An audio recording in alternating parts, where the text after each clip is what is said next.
मेरठ के सरधना से पूर्व विधायक संगीत सोम ने शाहरुख खान को आड़े हाथों लिया। आईपीएल टीम में बांग्लादेशी खिलाड़ी खरीदने पर उन्होंने वार किया और कहा है कि बांग्लादेश में हिंदू का कत्ल हो रहा है। शाहरुख खान जैसे गद्दारों को समझ आना चाहिए कि आप देश के साथ गद्दारी करते हैं। कभी पाकिस्तान को चंदा देते हैं तो कभी बांग्लादेश के खिलाड़ी खरीदते हैं। अगर रहमान जैसे खिलाड़ी भारत में खेलने आएंगे तो एयरपोर्ट से बाहर कदम नहीं रख पाएंगे, हम दावे के साथ कह रहे हैं। समझना चाहिए शाहरुख खान जैसे गद्दारों को कि जिस तरीके की गद्दारी आप देश के साथ कर रहे हैं, आपको यहां तक अगर आज पहुंचाया तो इस देश के लोगों ने पहुंचाया। आपको अगर पैसा मिलता है तो यहां के देश के लोगों से मिलता है, लेकिन आप उस पैसे से देश के साथ गद्दारी करते हैं। आप कभी पाकिस्तान को चंदा देने की बात करते हैं, कभी रहमान जैसे खिलाड़ियों को खरीदने की बात करते हैं। ये देश में अब नहीं चलेगा, इन गद्दारों की देश में कोई जगह नहीं रहेगी, ये मैं कह रहा हूं।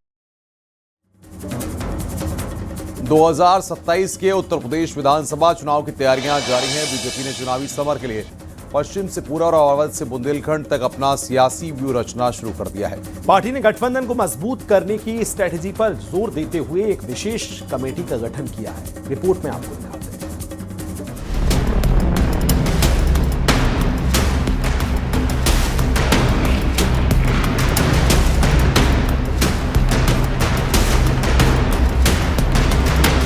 विधानसभा चुनाव 2027 के चुनावी समर के सियासी व्यूह को बीजेपी ने पश्चिम से लेकर पूरब और अवध से लेकर बुंदेलखंड तक सजाना शुरू कर दिया है। बीजेपी के प्रदेश महामंत्री संगठन धर्मपाल सिंह और प्रदेश अध्यक्ष पंकज चौधरी खुद सहयोगी दलों के साथ समन्वय की कमान संभालेंगे। जल्द ही सुभाषपा के राष्ट्रीय अध्यक्ष ओम प्रकाश राजभर, निषाद पार्टी के संजय निषाद और अपना दल एस की नेतृत्व के साथ अहम बैठकें होंगी। इन बैठकों में आगामी चुनावी अभियानों की रूपरेखा तैयार की जाएगी। सभी लोग साथ में हैं और सहयोगी दल हमारे परिवार के सदस्य की तरह हैं। भारतीय जनता पार्टी सबको साथ लेकर के चुनाव मैदान में जाएगी। माननीय मोदी जी की गरीब कल्याण योजनाओं ने, उत्तर प्रदेश के लॉ एंड ऑर्डर ने प्रदेश को बहुत बड़ी दिशा दिया है। पार्टी की योजना है कि हर क्षेत्र में जातीय समीकरणों को मजबूत करने के लिए बड़े सम्मेलन और रैलियां आयोजित की जाएं। इनमें बीजेपी के केंद्रीय स्तर के बड़े नेता शामिल होंगे। गठबंधन के सहयोगी दल अपने अपने प्रभाव वाले इलाकों में जातियों को जोड़ने का काम तेज करेंगे। दरअसल बीजेपी नहीं चाहती कि चुनाव नजदीक आने पर गठबंधन में कोई दरार आए या सहयोगी दलों की नाराजगी सामने आए। उत्तर प्रदेश के मतदाता, उत्तर प्रदेश के लोगों में भी बिहार के चुनाव के परिणाम को लेकर खासतौर से भाजपा एनडीए के लोगों में खासा उत्साह है और ये कहने में कोई संकोच नहीं हो सकता है कि 2027 में उत्तर प्रदेश की जनता फिर से भारतीय जनता पार्टी एनडीए को सत्ता में लाने का काम करेगी। 2022 विधानसभा चुनाव में गठबंधन की मजबूती से मिली जीत को दोहराने के लिए बीजेपी पहले से ही सहयोगियों के साथ रही है। पार्टी ने साफ निर्देश दिए हैं कि सार्वजनिक मंचों पर नाराजगी की कोई खबर न आए, सभी मामलों को आपसी समन्वय से सुलझाया जाए।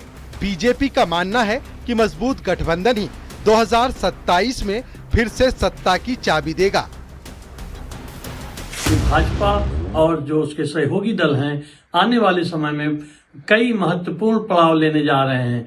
जिस तरह से उनकी आने वाली रैलियां हैं, जिस तरह से उनकी बैठकें हैं, शीर्ष नेताओं के साथ आपस में जो समन्वय स्थापित करने का कार्य चल रहा है, वो आगामी विधानसभा चुनाव को लेकर देखा जा रहा है। कुल मिलाकर बीजेपी 2027 के रण के लिए अभी से मैदान संवार रही है। गठबंधन को मजबूत करके पार्टी विपक्ष के पीडीए और अन्य समीकरणों का मुकाबला करने की तैयारी में जुटी है। दरअसल जो तमाम चुनावी अभियान होंगे वो सहयोगी दलों के साथ मिलकर संचालित किए जाएंगे उत्तर प्रदेश में, और जो अलग अलग क्षेत्र के क्षेत्रीय छत्रप हैं, जो भारतीय जनता पार्टी के सहयोगी दल हैं, उनको साधते हुए चुनावी व्यू बीजेपी तैयार कर रही है। कैमरामैन गोपी गिरी के साथ संकेत मिश्रा, न्यूज़ 18 लखनऊ। अयोध्या में रामलला की प्राण प्रतिष्ठा के 2 साल पूरे होने पर रामनगरी में उत्सव का माहौल है। अयोध्या पहुंचे श्रद्धालुओं के लिए ये एक यादगार मौका है। रामलला की प्राण प्रतिष्ठा की दूसरी सालगिरह के कार्यक्रम पर रक्षा मंत्री राजनाथ सिंह अयोध्या पहुंचे। सीएम योगी उनके साथ मौजूद रहे। हनुमानगढ़ी में दर्शन के बाद उन्होंने रामलला की पूजा अर्चना की। ये रिपोर्ट देखिए।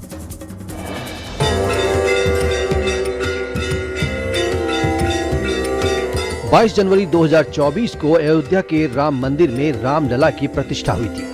11 जनवरी 2025 को प्राण प्रतिष्ठा की पहली वर्षगांठ मनाई गई। अब दूसरी वर्षगांठ पर अयोध्या में माहौल पूरी तरह राममय है। कई दिनों से अनुष्ठान चल रहे हैं। बड़ी संख्या में राम भक्त अयोध्या नगरी पहुंचे हैं। इस खास मौके पर वैदिक मंत्रोच्चार के बीच रामलला का अभिषेक किया गया। प्राण प्रतिष्ठा की दूसरी सालगिरह पर रक्षा मंत्री राजनाथ सिंह कार्यक्रम में मुख्य अतिथि के रूप में शामिल हुए। सीएम योगी आदित्यनाथ भी साथ में रहे। राम मंदिर में पूजा अर्चना से पहले दोनों हनुमानगढ़ी पहुंचे, जहां हनुमान जी का आशीर्वाद लिया। हनुमानगढ़ी में महंत के पैर छुए। जय श्री राम और जय बजरंगबली के जयकारे गूंजते रहे। हनुमानगढ़ी के बाद राम मंदिर परिसर में आए। राम मंदिर में रामलला के दर्शन के बाद पूजा अर्चना की।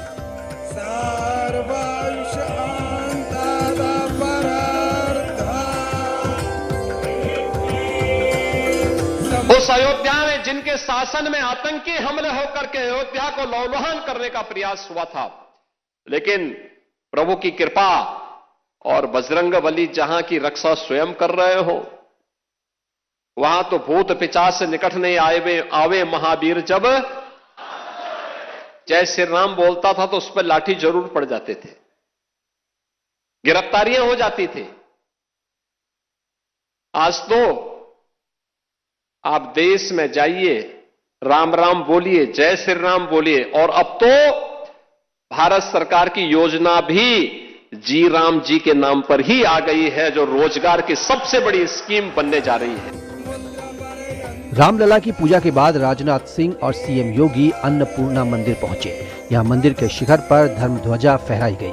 ये पल भी ऐतिहासिक रहा, क्योंकि परकोटा के मंदिरों में पहली बार धर्म ध्वजा फहराई गई है।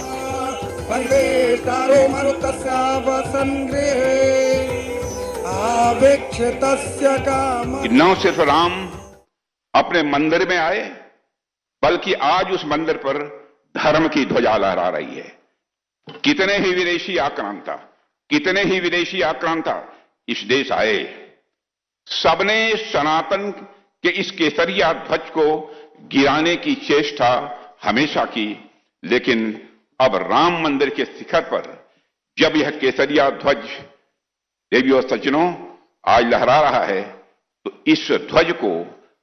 इस ध्वज से टकराने वाली हवाएं दुनिया भर में जाकर यह संदेश देंगी कि हमारी ओर गौर से देखो।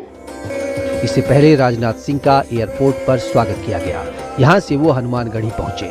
राम मंदिर ट्रस्ट लगातार रामलला की प्राण प्रतिष्ठा का वार्षिक महोत्सव मना रहा है। अनुष्ठानों के लिए बेंगलुरु विद्यापीठ से 15 विद्वान वैदिक आचार्य अयोध्या पहुंचे हैं। 2 जनवरी तक सांस्कृतिक कार्यक्रम भी आयोजित किए जा रहे हैं। इस बड़े अवसर पर अनुष्ठान 2 जनवरी तक चलते रहेंगे। Bureau report, news 18, UP, Uttarakhand.